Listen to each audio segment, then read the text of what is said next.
오늘 함께 나눌 말씀은 히브리서 4장 12절입니다. 함께 읽겠습니다.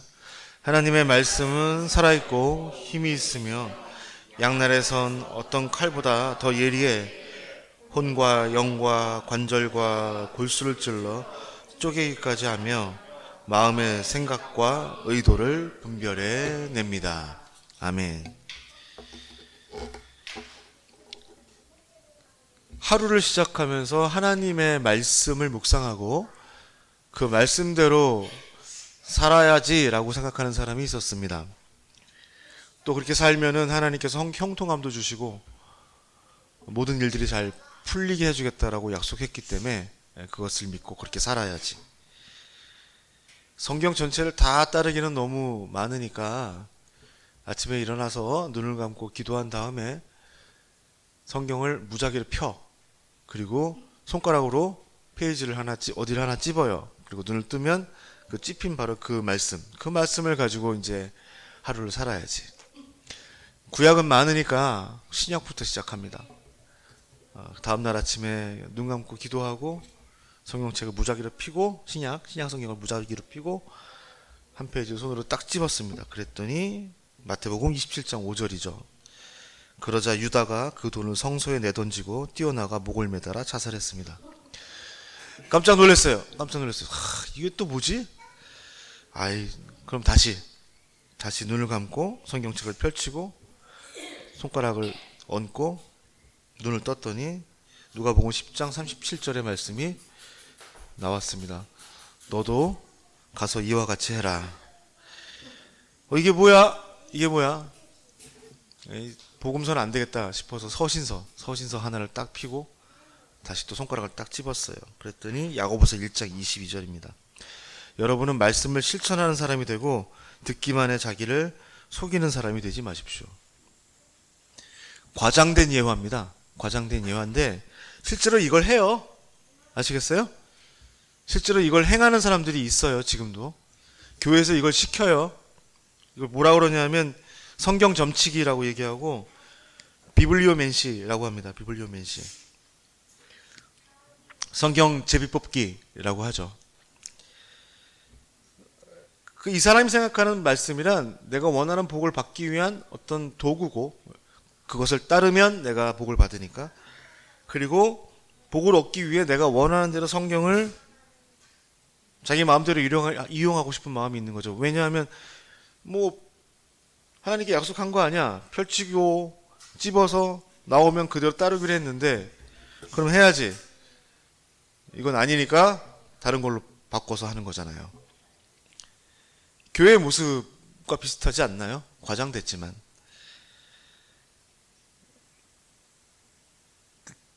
내가 복을 받을 수 있는 아주 신비한 물건으로 취급해요. 부적과도 같이. 그리고 동시에 그 가운데에 내가 원하는 구절만들을 선별해서 나의 것으로 삼고 나의 삶의 지침, 약속의 말씀 이렇게 삼고 있죠.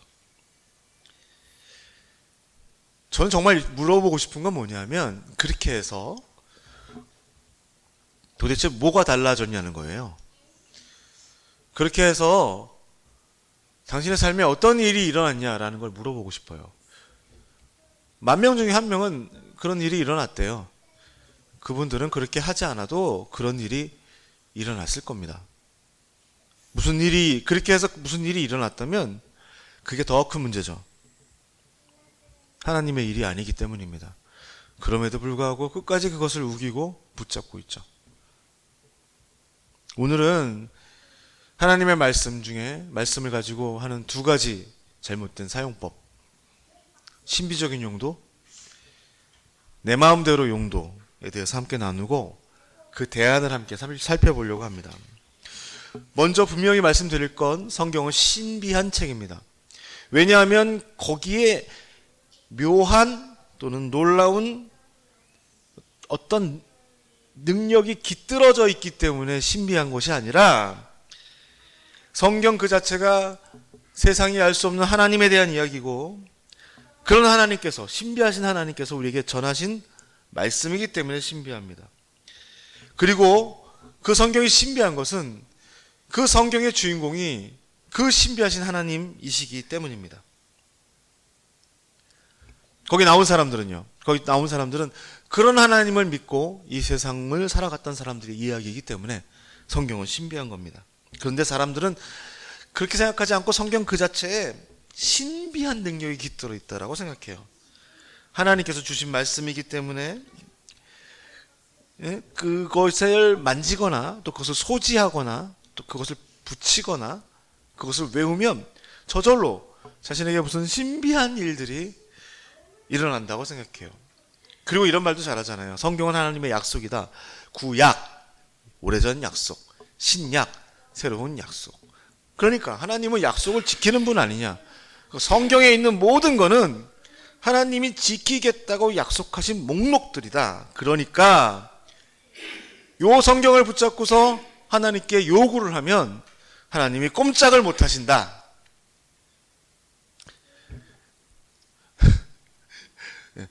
말씀을 하신 하나님을 믿는 게 아니라 하나님이 주신 약속을 믿죠. 성경을 믿고 그것을 빌미로 하나님께 뜯어내려고 그러죠. 하나님, 당신이 이렇게 말했잖아요. 당신은 약속을 지키는 분이라면서요. 그러니까 거짓말쟁이가 되고 싶지 않으면 나에게 약속한 대로 다 이루어 주십시오. 말한 것을 지키라고 하나님을 빗장이로 만듭니다. 결국 이 말씀이라는 것의 소유권이 누구한테 넘어온 거죠? 주도권이 우리 인간한테 넘어와요.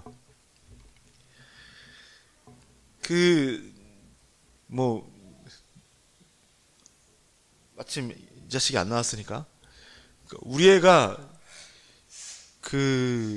고등학교를 들어가는 입시를 치르는데 자기가 원하는 데를 못 갔어요. 그랬더니 성경책을 찢는 거예요. 말씀대로 이루어지지 않았다. 꼴값을 떨고 있는 거죠. 제 아내가 이렇게 줬어요. 찢으라고. 소리 지르면서 욕하면서 그걸 막 찢죠. 찢어라, 찢던지 말던지 종이랑 책인데 자기가 원하는 대학에 가지를 못했어요. 그랬더니 또 찢는 거예요. 그 잘못에는 제 아내의 잘못이 또 커요. 하나님께서 아들이 급박한 마음으로 엄마 내가 저 대학에 붙을 거라고 하나님이 어떻게 약속하셨어? 그랬더니 아내는 이제 말씀대로 그렇게 한 거죠. 완전히 사입이라니까요. 이단이고. 그랬더니 얘는 또 그걸 첫성같이 믿었는데 그 결과가 안 나오니까 이 성경에 있는 게 다 거짓말이다. 다 찢는 거죠. 그거 나 되게 좋아하는 거였는데 가죽이었거든요. 그것도 요즘은 이제 레자라고 그러죠. 레자가 아니라 진피. 진짜 돼지 가죽으로 만든 성경이었는데 돈피. 저희 중국말로 진피라고 그래요. 진짜 가죽. 그래서 괜히 아깝게 45,000원짜리 하나랑 34,000원짜리 해서 한 90,000원짜리만 날렸고 찢어라.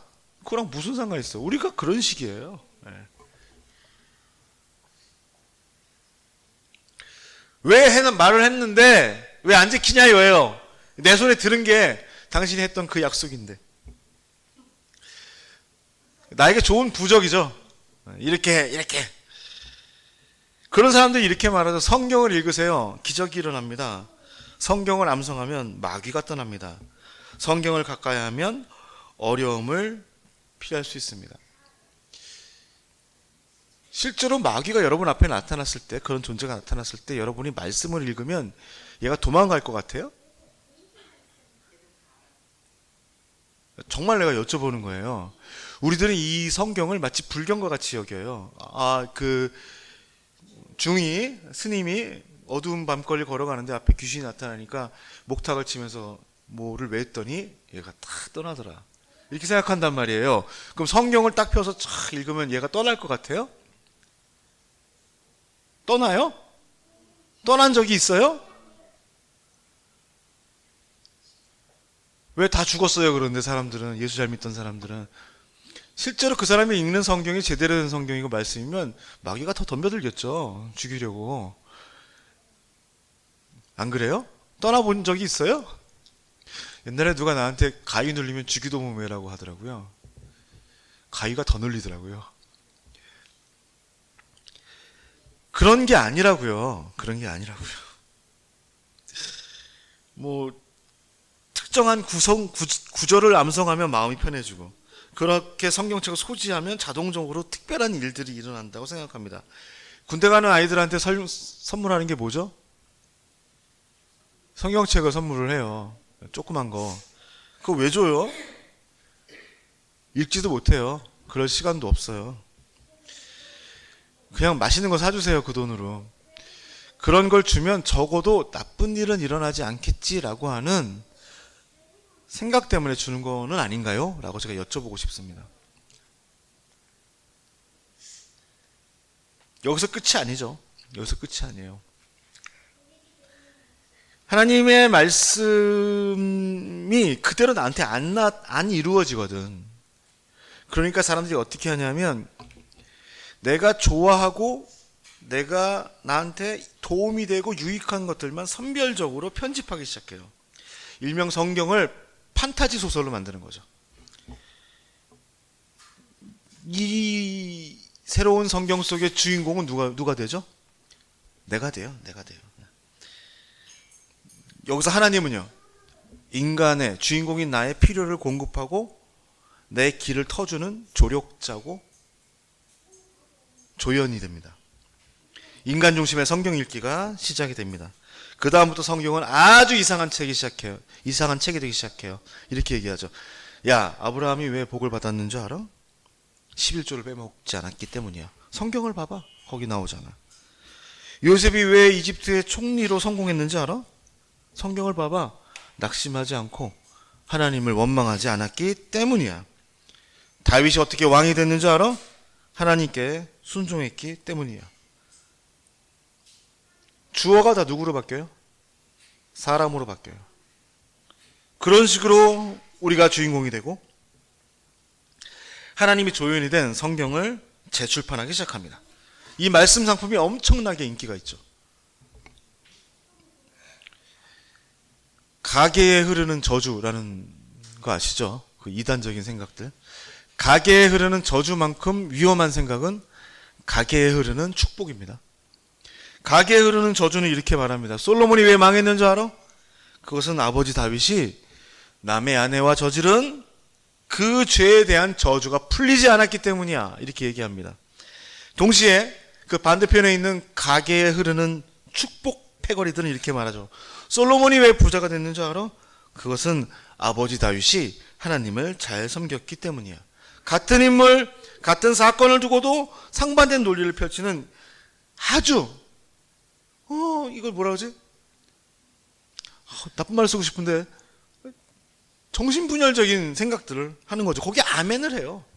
인간이 주도하고 하나님이 반응하는. 사람이 인간이 이렇게 하니까 하나님이 저렇게 하셨다. 인간이 이렇게 했더니 하나님이 저렇게 해주셨다라는 식의 말도 안 되는 인간 주도의 성경이 나타나기 시작합니다. 여러분들 신방하면 옛날에 가장 인기 있는 말씀이 뭐죠? 식당을 열거나 가게를 열면 내 시작은 미약했으나 그 끝은 창대하리라. 이거 보기만 해도 그냥 기분이 좋아지지 않습니까? 네 끝은 되게 미약했지만 죄송합니다. 죄송합니다. 내 시작은 미약했지만 네 끝은 창대할 것이다. 창대. 예? 욥기 8장 7절. 이건요, 성공을 약속하는 말씀이 아니라 하나님의 말씀도 아니에요. 이건 하나님이 한 말씀이 아니에요. 욥에게 엄청난 재앙이 찾아옵니다. 자식들이 다 죽어버리고 또 이 가진 자산을 다 잃어버리고 몸에는 종기가 납니다. 욥이 한탄하죠. 내가 뭘 잘못했습니까? 하나님께. 하나님, 내가 당신한테 못한 게 뭐 있는데, 못한 게 있다면 나한테 말을 하지. 왜 이런 식으로 나를 괴롭힙니까? 이게 욥의 논지입니다. 끝까지. 친구들이 찾아옵니다. 친구들이 찾아오면서 이 욥을 엄청나게 야단쳐요. 이 사람 친구들의 머릿속은 이런 거예요. 인간이 하는 대로 하나님은 갚으신다. 즉 인간 중심적인 생각을 가진 사람들이 이 친구들이에요. 그러니까 이들의 논리에서는 이렇게 말을 하죠. 네가 잘했다면 이런 일이 일어났겠느냐. 네가 잘못했기 때문에 이런 일이 일어난 거다. 욥은 말하죠. 나는 도무지 생각이 나지 않는다. 그때 빌닷이란 사람이 이렇게 말해요. 내 시작은 미약했으나 내 끝은 창대하리라. 이게 무슨 뜻이냐면, 그럴 리가 있냐? 하나님은 하나님께 부지런히 간구하고 빌고 청결하고 정직하게 산 사람에게 그 시작은 미약했지만 그 끝은 창대하게 해주는 분이다 라는 뜻입니다. 어떤 말씀인지 아세요? 이 사람들에게, 빌닷에게 하나님은 인간이 잘하면 잘해주고 못하면 벌 주시는 분입니다. 결과적으로 가게나 집에나 걸어놓은 그 말씀은 문맥적으로 이런 뜻이에요. 창대해지고 싶으면 죄 짓지 말고 착하게 살라는 율법주의적인 것이고 인간 중심적인, 하나님과는 아예 관계없는 충고입니다.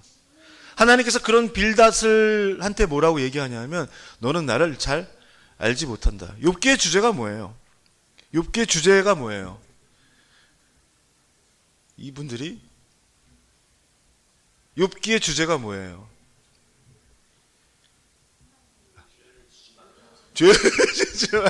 욥기.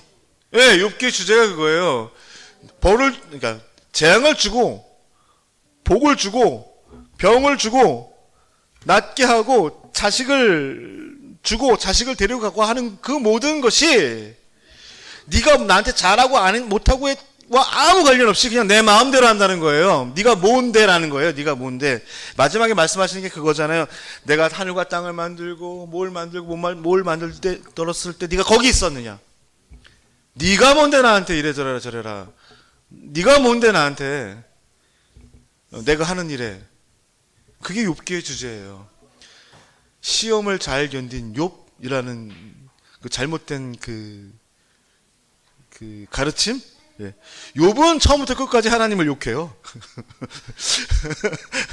욥은 처음부터 끝까지 하나님을 욕해요. 성경책을 찢는 것 같이. 문맥 따위는 상관없이 성경이 내 거고 내가 주인공이니까 내가 듣기 좋고 기분 좋게 또 내가 하는 대로 움직이는 하나님으로 바꿔버리면 됩니다. 성경은 귀에 걸면 귀걸이, 코에 걸면 코걸이. 그런 식으로 교회가 저지른 죄악을 정당화하죠. 성소수자는 악마와 같은 존재로 몰아붙이고, 목사가 성범죄를 저지르면 예수님의 사랑으로 용서하라고 합니다. 교인들이 11조를 내지 않으면 하나님의 진노를 입는다고 말하고, 목사는 세금 한 푼도 내지 않고 불법 세습을 저지르고, 심지어는 이런 말도 하죠. 하나님 아버지가 예수한테 세습을 했으니까 교회를 세습하는 건 정당하다라고 얘기합니다. 장신대 교수라, 아세아연합신학대교 구약학 교수라는 놈이 그런 말을 합니다. 여자에게 목사 한 수를 줘야 한다고 하면 여자는 교회에서 잠잠하라 라는 그 한마디 말씀, 그 한 귀절로 여자 목사 한 수를 반대합니다.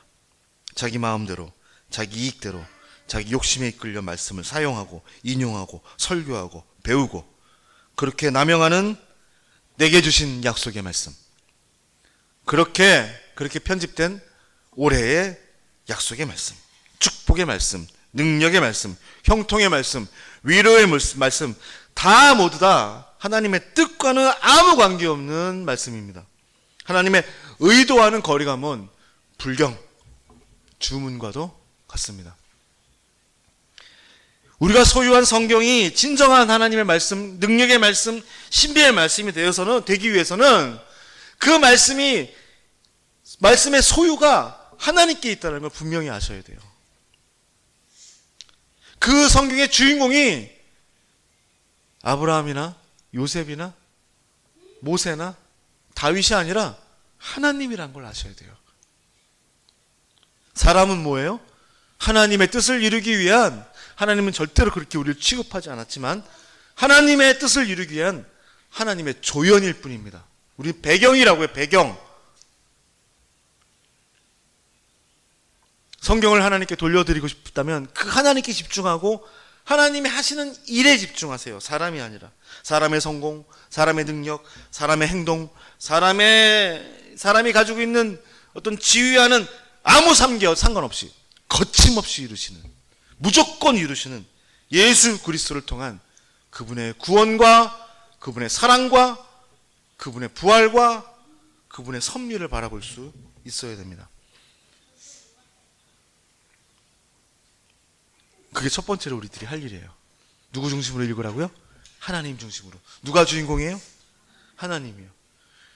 머릿속에 가지고 있는 그 논리들을 먼저 바꾸세요. 어떻게 바꿔주셔야 되냐면, 사람이 이렇게 했더니 하나님께서 이렇게 해주셨다라는 그 인본주의적이고 마귀적인 관점에서 벗어나십시오. 사람이 무슨 짓을 하든지 관계없이 하나님께서 이루시고 하나님께서 이루신 일들, 특별히 왕 예수를 통해 우리에게 허락하신 그 놀라운 축복들을 기억하십시오. 두 번째로, 말씀은 우리의 마음을 편안하게 해주는 위로의 도구가 아니에요. 말씀은 우리를 살피고 들여다보게 해주는 도구예요. 이걸 뭐라고 표현하냐면, 말씀이 우리를 읽도록 해라. 발음도 잘 안 되네. 말씀이 우리를 읽도록 해라. 말씀이 우리 자신을 깊이 들여다보게 하고 우리의 영혼과 마음까지 꿰뚫어 보게 하고 진정한 내가 어떤 존재인가를 발견하게 하는 것, 그것이 바로 말씀이 우리를 읽도록 하는 겁니다. 오늘 읽으신 말씀, 하나님의 말씀은 살아있고 힘이 있으며 양날에선 어떤 칼보다 더 예리해 혼과 영과 관절과 골수를 찔러 쪼개기까지 하며 바울의 생각과 의도를 분별해냅니다. 이 말씀의 사심이, 이 말씀을 우리가 들고 어떤 짓을 하냐면 이 말씀의 사심이를 가지고 다른 사람을 찌를 수 있다라고 생각을 한단 말이에요. 그런데 그 문맥적인 성경에서 보면 어떤 말을 하고 있냐면, 그 말씀을 들을 만한 마음을 갖추란 얘기예요. 건방 떨면서 하나님의 말씀을 읽지 말고, 왜 저들이 예수라는 존재를 부인했느냐? 왜 저들이 구세주인 예수를 받아들이지 못하고 죽였느냐? 이 마음이 완고했기 때문이다. 그러니 이 말씀이 네 모든 생각과 영혼과 골수와 관절을 다 쪼갤 수 있도록 겸손한 마음을 가지라라는 말이에요. 그 히브리서 장 내에서는 순종하는 마음으로 말씀을 받으라는 말입니다. 아시겠어요? 되게 중요합니다. 목사들이 이거 잘 못해요. 목사들이 엄청나게 말씀에 대해서 자기가 능통하다고 착각하는 경우가 있거든요. 그러면 이걸 들려주기 위한 말씀이 되니까 자기 자신을 돌아보지 못할 때가 많고, 또 심지어는 자기 마음대로 짜집기 할 때도 많죠. 이렇게 말씀의 사심이를 우리의 몸으로 받기 위해서는 내 생각이나 의도를 버리세요. 성경을 왜 읽습니까? 읽어야 되니까. 이게 중요해요. 그냥 뭐 읽으면 복을 받으니까, 읽으면 선하게 살 수 있으니까, 읽으면 하나님의 뜻을 이룰 수 있으니까, 다 개소리고 다 집어치우고 읽어야 되니까. 하나님이 읽으라고 하니까, 나의 필요를 채우기 위해서 읽는 것이 아니라, 내가 듣고 싶어서 듣는 것이 아니라, 아무것도 알 수 없고 아무것도 알 수 없는 존재라는 그 겸손의 마음으로 말씀을 받으십시오. 남이 들어야 될 말씀이 아니라 내가 듣고 내가 먼저 실천해야 될 교훈으로 그 말씀을 받으십시오. 하나님의 말씀이 나를 읽고, 하나님의 말씀이 나를 쪼개고, 하나님의 말씀이 나를 움직이도록 순종하십시오. 마지막으로 말씀은 나만의 말씀이 되어서는 절대로 안 됩니다. 말씀은 우리의 말씀이 되어야 됩니다. 이 나만의 말씀이 될 때 여러분들 우리들의 기도들이 굉장히 이기적일 때가 많은 거 아시죠? 이게 어떤 측면에서 이기적이냐면요, 서울대를 가기 원해서 계속 기도하는 친구가 있었어요. 계속 기도를 해요. 그래서 내가 걔한테 미안한데 지금은 서울대 못 갔죠. 아무나 가나? 기도를 해서 가는 게 아니죠. 거기는 공부를 잘해야지 가지. 걔한테 내가 그랬어요. 야, 네가 서울대를 들어가. 약속의 말씀대로 말씀을 붙잡고 기도해서. 그러면 네가 들어간 만큼 누군 떨어질 거 아니야. 그러면 네가 서울대를 붙는 게 하나님의 뜻이냐? 아니면 네가 떨어지고 다른 사람이 서울대를 들어가는 축복을 얻는 게 하나님의 뜻일까?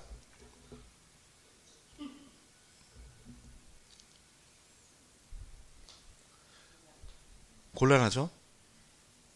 뭐예요? 이게 나만의 말씀이 됐을 때의 문제예요. 나만의 말씀이 됐을 때 그 나만의 말씀이 다른 사람에게 다른 사람을 끌어내리고 다른 사람을 실패시키고 다른 사람을 무너뜨리고 하는 나만의 말씀이 될 수 있거든요. 그러니까 항상 말씀은 누구의 말씀이 되어야 돼요? 우리의 말씀. 우리에게 주신 말씀이에요. 우리 모두를 위한, 그 교회만을 위한 것이 아니라 교회 이외의 모든 사람들을 위한 공공의 말씀, 공공신학이라고도 하는데 거기에 대한 말씀을 우리가 더 신중하게 받아들여야 돼요. 해석하는 방법이 이기적이 돼서는 절대로 안 된다는 말씀을 드리려고 하는 겁니다. 요 네 가지를 꼭 명심하십시오. 첫 번째, 하나님 중심으로. 맞죠? 나도 까먹네 말하고선. 두 번째는 뭐예요? 첫째가 하나님의 말씀으로. 두 번째는 말씀이 나를 읽도록. 세 번째는, 마지막으로는 우리의 말씀으로. 우리의 말씀. 2015년 14일, 2015년 8월 14일, 그때 대통령이었던 박근혜가 배임 혐의와 횡령 혐의로 수감됐던 SK 최태원 회장을 특별 사면했습니다. 그 사람이 교도소에서 나오는 장면이 정말 특이했는데 가슴에 성경책을 껴안고 나왔습니다. 그런 쇼를 한 여러 가지 이유가 있었지만 속으로는 그렇게 생각했어요. 기왕 들은 성경 한번 읽고 제대로 좀 살아봐라, 이렇게 생각을 했죠. 최근에는 노태우 장녀인 자기 아내 이혼 소송 바람 펴가지고 생긴 거잖아요. 그것도. 그런 일들이 있는 걸 보면서 그냥 씁쓸합니다.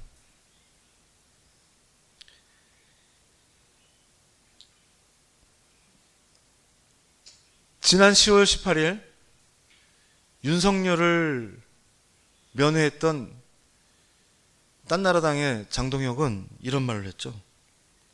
힘든 상황에서도 성경 말씀과 기도로 단단히 무장하고 계셨고, 이렇게 말했습니다.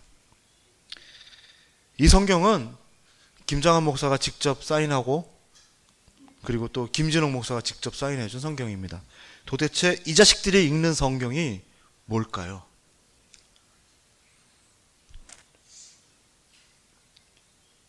윤 씨가 지난 추석 감옥에서 메시지를 전합니다. 연휴 내내 여러분이 보내주신 편지와 성경으로 읽고 묵상하며 기도했습니다. 주의 말씀이 내 길에 빛이니이다 라는 이 시편의 말씀이 어둠을 밝혔습니다. 이렇게 말을 하죠.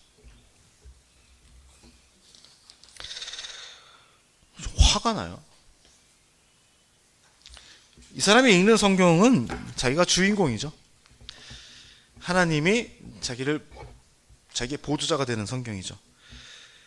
거기 나오는 다윗과 솔로몬은 바로 자기 자신이죠. 그리고 이 인간의 아내 김건희는 구약 성경 39권을 다 외운다고 합니다. 화가 나죠. 성경이 모독받는 것 때문에 화난 게 아니에요. 이 윤석열과 김건희나 이런 사람들이 그 짓을 하는 것도 화 하나도 안 나요. 뭐가 화나냐면 이놈들에게 그런 기회를 만들어준 인간들이 누구냐는 거예요. 누가 그렇게 했죠? 교회가 그렇게 했죠.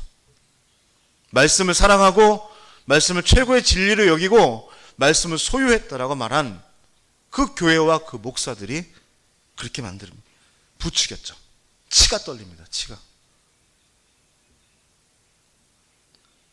어두운 시대입니다. 성경이 사람의 것이 되어버렸고 성경이 더 이상 하나님의 말씀이 아닌 시대입니다. 누가 그렇게 만들었죠? 하나님의 말씀을 받았다라고 하는 교회, 너희들이 그렇게 만들었죠. 이제 말씀을 하나님께로 다시 돌려드려야 됩니다. 사람의 말씀에서 하나님의 말씀으로, 사람 중심에서 하나님 중심으로 다시 듣고 다시 읽고 다시 암송해야 됩니다. 그것도 누구를 위해서? 나를 위해서가 아니라 하나님을 위해서. 그것이 바로 말씀이 다시 살아나고 말씀이 능력이 되고 말씀이 진짜 신비한 하나님의 전능하심이 나타나는 통로가 되는 계기가 될 것입니다. 그렇게 말씀이 다시 살아나는 새로운 교회가 되기를 간절히 축원합니다. 함께 기도하겠습니다.